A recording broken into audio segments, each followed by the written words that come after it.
How's it going, guys? So, 2012's Excision, directed by Richard Bates Jr., is a movie that I watched when it first came out, like straight to video on demand. I don't even know if this was in theaters. Maybe it was in select theaters for a little bit. I'm not sure.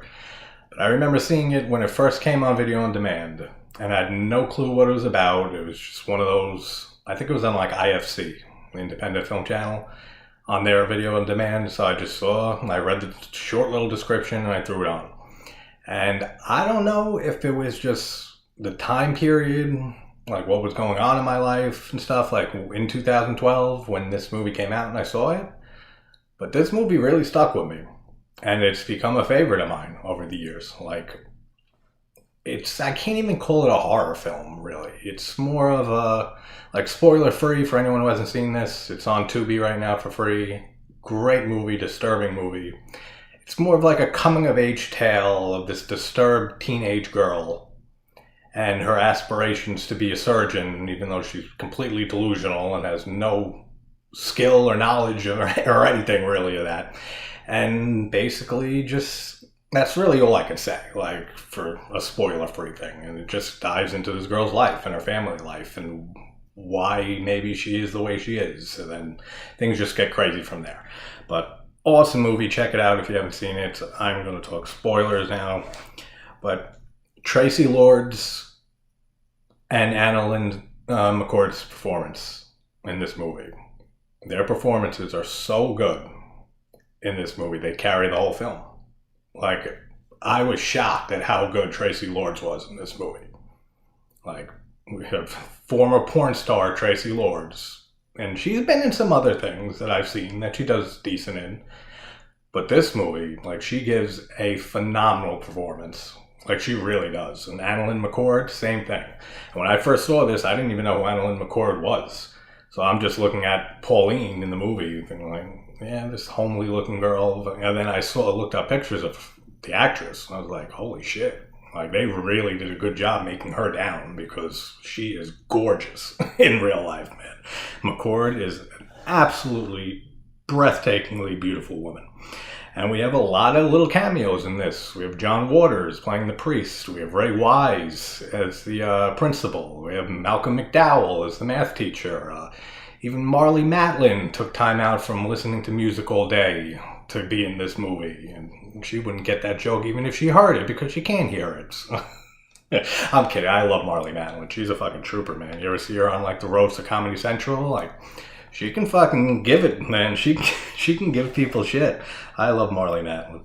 But let's jump into the movie. So the whole dream sequences in this movie is the only thing that kind of holds the film down for me. Some of them are fine. A decent amount of them are a little too, it's like he's trying a little too hard to be artsy. It comes off a little pretentious. Like, that's like pretty much one of the only things I can fault about this movie is just some of the dream sequences. Like the one when, with the abortion, when she pulls the fetus out of herself and the doctor puts it in the microwave in the oven or whatever and destroys it and it explodes. Like, don't get me wrong, I love a good dead child joke more than the next person, but it's over the top. Like, it doesn't need to be there. Like, there's certain dream sequences like that throughout the movie that it's trying too hard. And you can tell. Like, it's trying too hard to be artsy, too hard to be shocking. And the movie doesn't really need that. Like, it's effective on its own, like, for sure. So we have Pauline, who's the main character, who's just this homely girl, not really attractive, doesn't really fit in anywhere, with these aspirations of medicine and becoming a surgeon, and her sister Grace has cystic fibrosis. So that's hell to live with, just knowing your sister's going to die eventually. And then we have Traci Lords as the mother, and what the hell's the guy? Blart, right? Roger Blart? I think that's his name. He was in Hostel 2, and a bunch of stuff this guy's been in. He plays the husband. And just the whole marriage between Traci Lords and I forget his name. I think Bob. Pretty sure it's Bob is his character's name. I forget Traci Lords' character. I just call her Traci Lords. But their whole marriage, the way that it's portrayed, is they're in this just swamp-filled, just poisonous gas-filled relationship that they just got to be content with each other, I guess. Like, you even say the wrong thing as the father in this movie, and Traci Lords is looking at you like she's about to murder you in your sleep that night. Like, he has no say in this family, basically. Like, she is the leader of this family. Like, she's the matriarch. He's just like a little side puppet. Like, she even says in one of the scenes, like, I feel like I have 3 children sometimes. And I don't know why she's so hard on him. Like, she's a bitch in this movie. Like, Traci Lords, the mom, is really just like, you turn out like Pauline with a mother like that. Like, it's not really surprising that she turns out the way she does.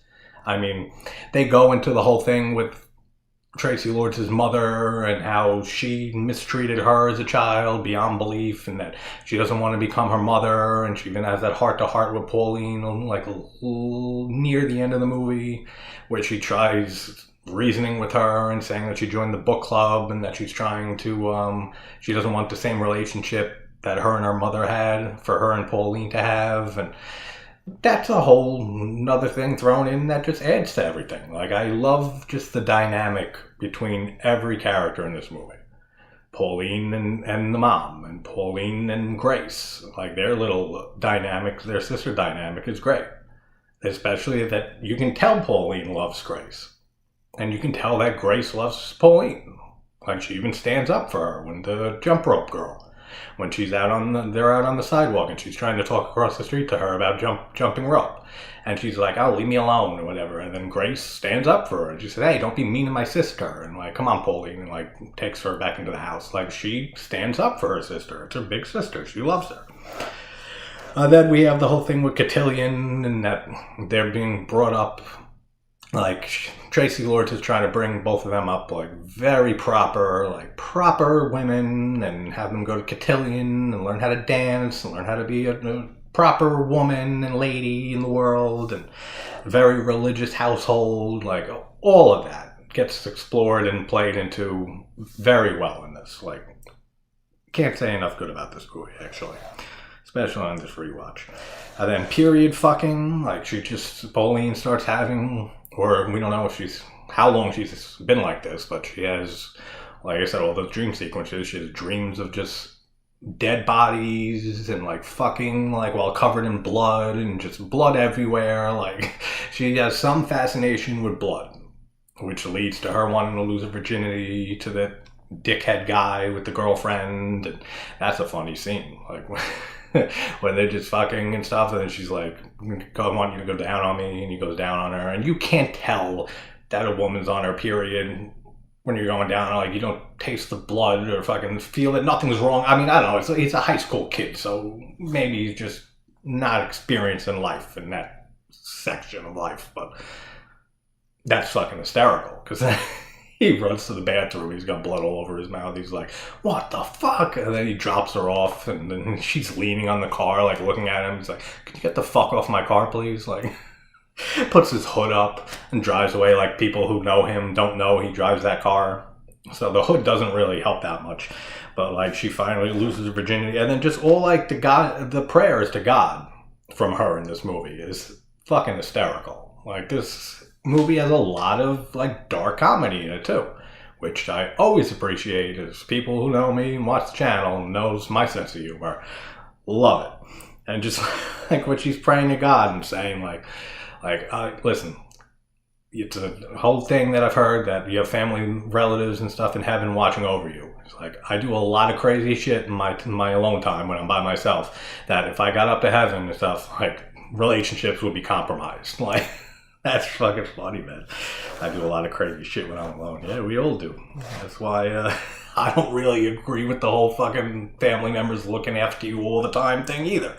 It's fucking, hey, you don't want to be seeing a lot of the shit I think of and do. Like, especially relatives you've never met, like fucking great-great-great-great-grandparents that are from like over a century and a half ago that wouldn't understand like half the shit that goes on in the world today. Imagine them looking down at you. and like everything you do. Like fucking think of everything you do in your life when you're alone. When you got no eyes, when you got no judgment from anyone, when you have no chance of getting caught or fucking like doing anything weird or just whatever. And you got like fucking 200-year-old relatives looking down at you all the time. Doing that. Doing whatever you're doing. That's why I don't believe in a lot of this shit.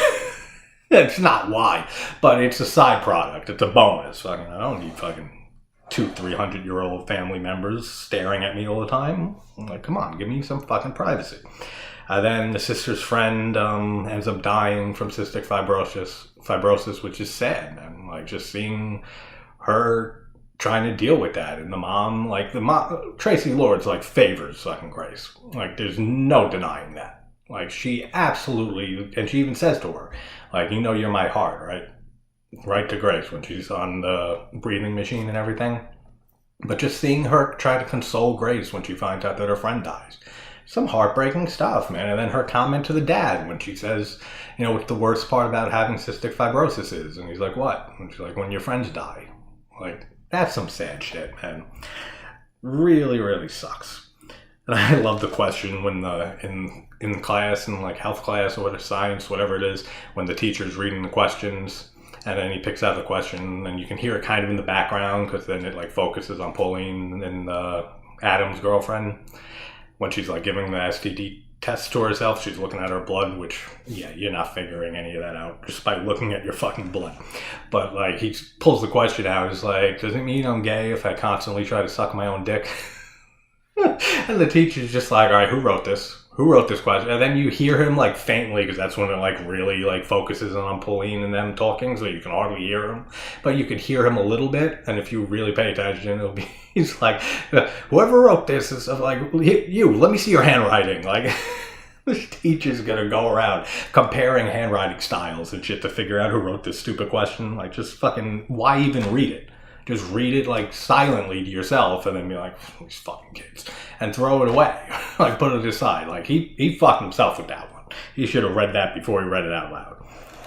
And African Americans are notorious adulterers. That's not me speaking. That's the movie. That's fucking Traci Lords. Like that's some racist shit, man. Like I get it. The whole fucking this whole movie takes place in like your average suburban area, and with them being all religious and trying to grow Pauline and Grace up all proper and ladylike and cotillion dances and all that bullshit. Fucking, she just comes out with this racist shit, man. And like out of nowhere, like Pauline's like, I'm gonna get married one day. I think I might marry a black guy. She's like, well, good luck with him being faithful to you. And then even the husband looks over and gives her a look. And she's like, what? She's like, African Americans are notorious adulterers. That's a fact. It's like, yeah, no, I'm pretty sure you're not like right on the statistics there. Like, fucking weird, man. That was a weird line that I didn't never remember that. Like every time I rewatch this movie. So when I heard that, I was like, damn. I was like, this bitch really says this? And then Ray Wise, who get is the principal, like I said, which Ray Wise I fucking adore and everything. I'm just rewatching all the Twin Peaks since I got the whole series for my birthday recently. And just, I don't know why I didn't own it up until this point. I said, fuck it, birthday present for myself. I'm buying the whole 3 seasons of Twin Peaks. Like, I don't know why I don't own that. Which I don't own a lot of physical media anymore. I stream most things, and things that I do own digitally are fucking digital. So there's no physical media anymore. But same with music and stuff. I have so much music at this point. I have fucking like 5 terabytes of music. A collection I've been like building up since like Napster fucking was invented and first came out. So there's no way. Like, I'd love to have more physical stuff. There's no way. Like, even just music alone, if I want to restart collecting CDs again. Or not even CD, I guess CDs are the only really thing you can use, like physical media now, like for audio, but 5 terabytes of music? You know how much money that would cost to buy all that shit on fucking CD? And a lot of it is like live, full concerts, Grateful Dead, Fish, the Disco Biscuits, all those type of jam bands and other live concerts and stuff. So a lot of it you couldn't even buy on, like, they're like not official releases. They're like soundboards that the band puts out. So a lot of it, like, you wouldn't even be able to get physical. But this has nothing to do with Excision. This has nothing to do with horror. This has nothing to do with fucking anything. So let's move right on, shall we? All right? We're going to move on to the next thing. The mom's whole impossible to love Pauline speech is fucking heartbreaking. And the whole concept in this movie, the whole idea of not being able to love your child, is fucking scary. Like, this movie came out in 2012. My daughter wasn't born yet. It was like 2 more years till my daughter was born. Every time I watch this after, like, since then, since the birth of my daughter, it has a whole different, like, effect on me, this movie. Because it's like she's, like Traci Lord says, she's like, I have tried. Like, I have done everything I could. I have done everything with her. I tried to bond with her. Like, I tried to love her. I can't love her.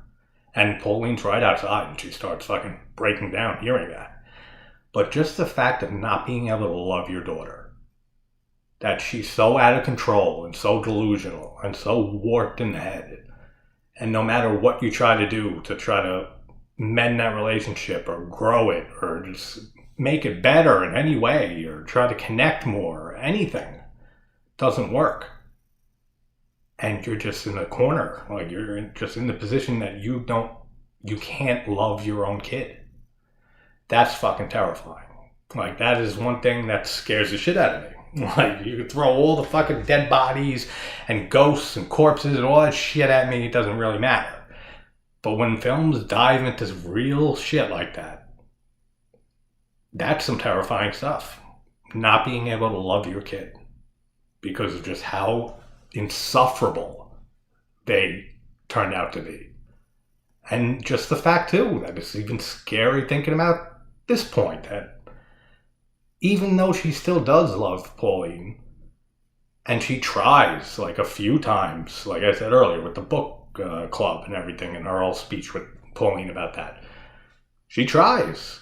And she even says to the husband and stuff, am I being too hard on Pauline and everything? And she is. Like, come on. Like, he's being way too hard on both these kids. Like, she is a very strict mother. But just the point of knowing something's wrong with your kid, like psychologically, and then trying to get them more help. Like, what she's been seeing John Waters, the priest, as a psychiatrist. Or a psychologist, which is fucking stupid. Like, sorry for, like, any of the ones out there who are religious who go see priests as psychologists for some reason, but they tried to get her a real psychiatrist after that, and then just to find out my daughter was so much more fucked up than I thought she was. Like, Jesus Christ, like, that's got to be so fucking scary, man. Like, knowing how fucked up your kid is, thinking you know how fucked up she is, but then finding out that she is way more fucked up and so much more mental issues than you could have ever saw coming or anticipated. That's scary as shit too, man. Like, fucking very, very terrifying stuff. Then I love it, the cotillion, like when the kid starts dancing with Pauline and she ends up kissing him on the mouth and giving him fucking, when she has the cold sore, and like ends up like presumably giving him herpes, which, that whole thing too, fucking, this bitch, fucking Traci Lord, that whole thing with the flashback with Pauline almost drowning and the father giving her mouth-to-mouth to saving her life, but he had a cold sore, and then that gave her herpes, like when she got older, and she gets herpes breakouts every now and then, and she's bitching to the husband for giving the daughter mouth-to-mouth and saving her life because he has a cold sore. Fuck you, lady. Are you serious? Like, just let your kid die then, instead of having to deal with the fucking cold sore every now and then when she gets older. Dude, like, he's 100% in the fucking right. Like, there's no other option. Are you serious? Like, he saved your fucking kid's life. She said, wait for a lifeguard. Yeah, I don't see a lifeguard anywhere around. in that scene. Like, there is no lifeguard. There's no lifeguard coming. There's none running. There's none that, like, shows up afterwards, like, after they get Pauline conscious again and they're arguing about it. Lifeguard doesn't show up or anything. Like, he was on his way. So he saved her fucking life. And she has a fucking gall to bitch about the fucking herpes on his lip? Really? Like, you saved your kid's life. That's so fucking stupid.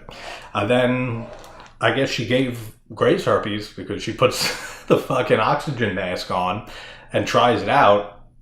And then I guess Grace uses it again. Maybe. Or she dies, which is so fucking sad. That then she mentioned that she has borderline personality disorder, like near the end of the movie. She's definitely got more wrong with her than that. Like, absolutely. Like, I know people with borderline personality disorder.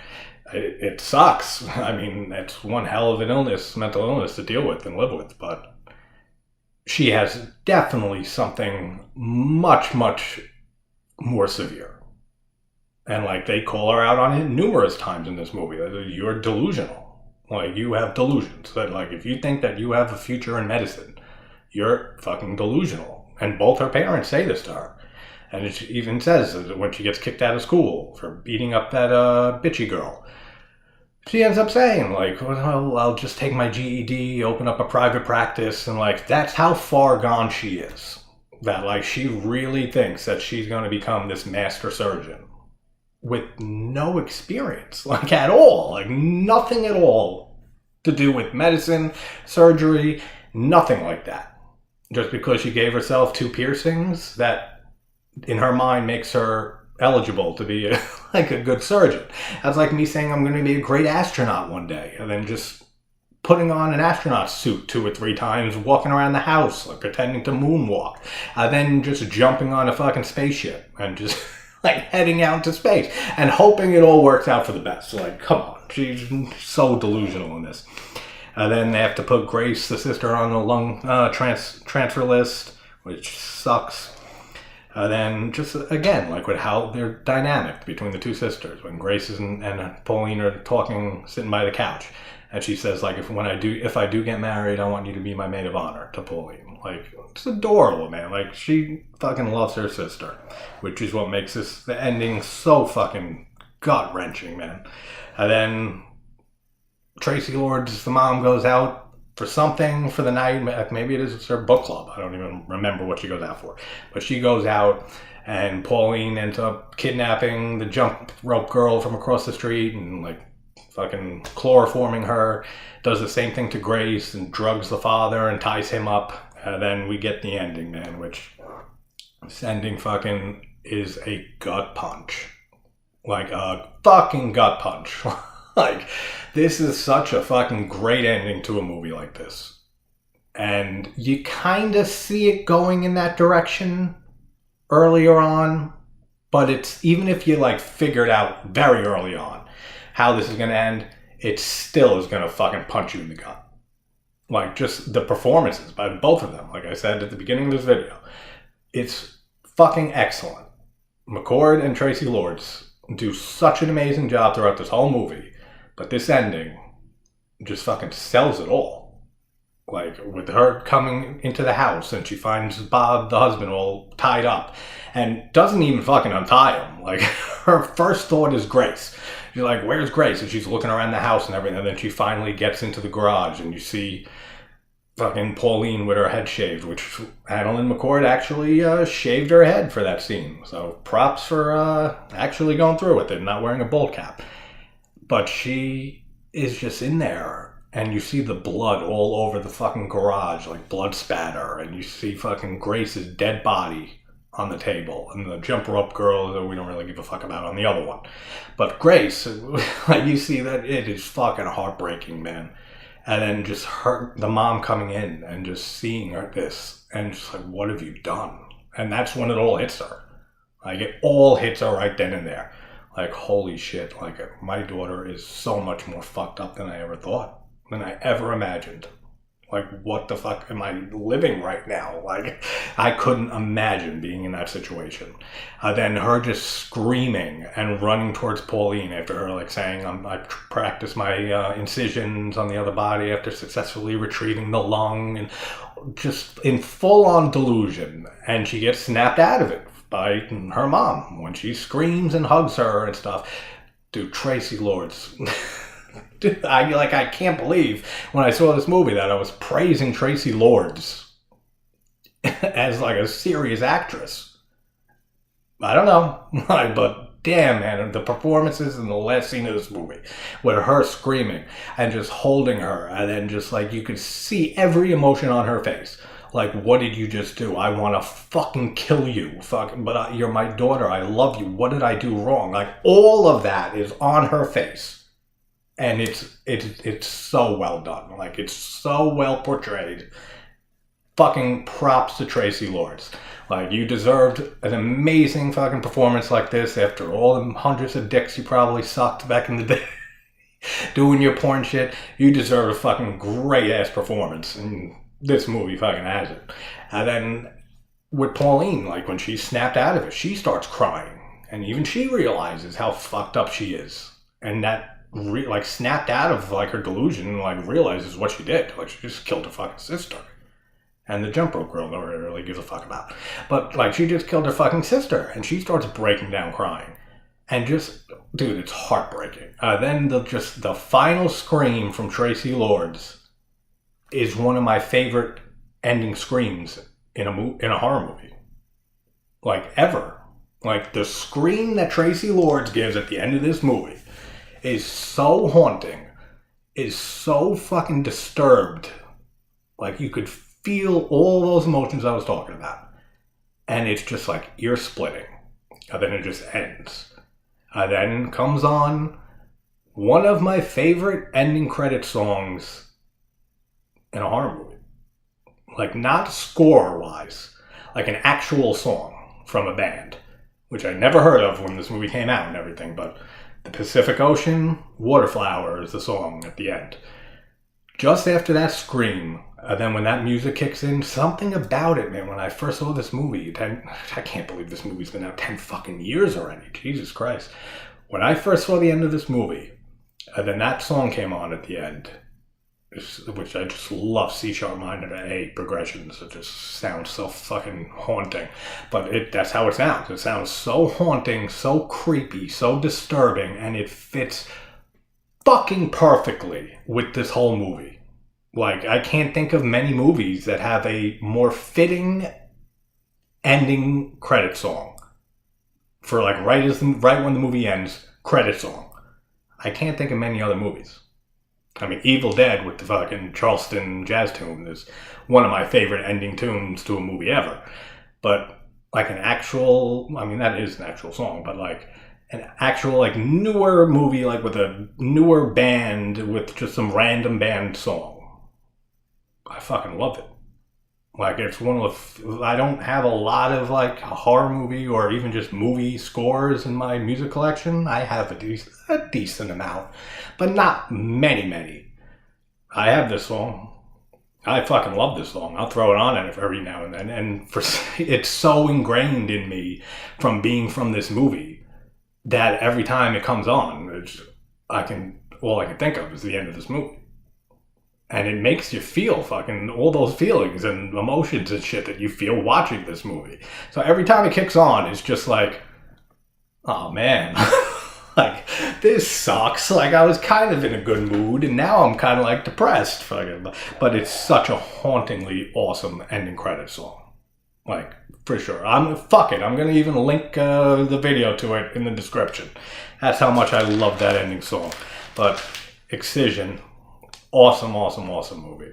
Like, so unsettling, so disturbing, but something so endearing about it that I love rewatching it whenever I can. And I've been championing this movie since it first came out.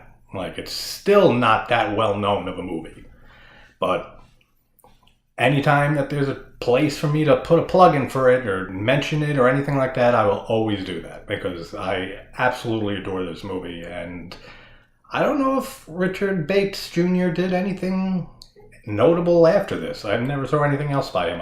This was based off of a short film of his, and they extended into a full-length feature for this movie. I've seen the original short. It's good. I like the movie a lot better. Just for Lord's and McCord's performances alone. The characters in the short aren't bad at all. The directing's good. Everything's good in the short. The story definitely benefited by being lengthened and having more stuff added into it than it is in the short film. But that's enough on Excision. Time to move on to something else. So I hope everyone's doing well. I'll have another video up very, very soon. Take care.